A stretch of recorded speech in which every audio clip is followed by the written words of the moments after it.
Kaixo, bideo honetan Landaulako makinarian diru laguntzan zerbitzu emaile bezala alta emateko pausoak esplikatu nahi zaizkizue. Lehenengo ailatuko zitzaizuen email bat, honea, sartu estekan, beste gabe, eta emango zaitue aplikazioko web horrira, dala izan dula landaola.app. Edo zein lekutatik sartu zaitezkete, eta ailatuko zaizue, ikusitzak ezue oinarria, diru laguntzan oinarrik, eta hori dena.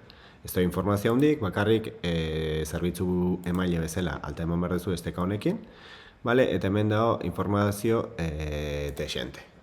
Orduan, hau dena sartu behar da.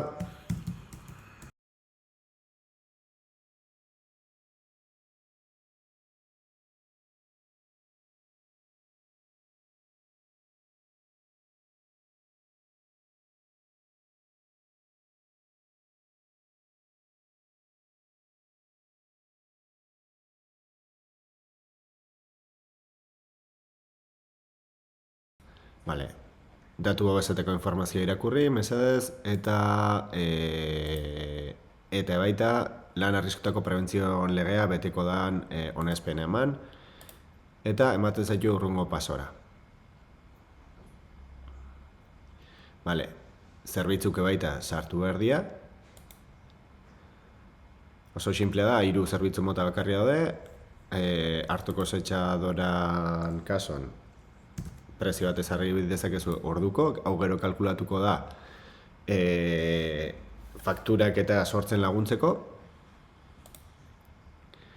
Gero aldatu dezakezu baita, edo berri bat sortu, hartuko zetxadora, sartu informazio guztia 3 zerbitzuko ematen baituzue, 3, bolako ze prezio kobratuko dan, eta orduko baita ze prezio kobratuko dan, edo nahi da hau utzi daiteke, bolako bakarrik kobratzen bada eta orduko ez.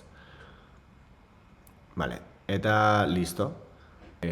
Orduan, alta eskari honekin kontu bat sortzen da, eta urrungon aplikazioa bilatzen zatenen, nire kontua sartu eta edo gizontxo honei eman da, oain sortu deun erabiltzaileakin,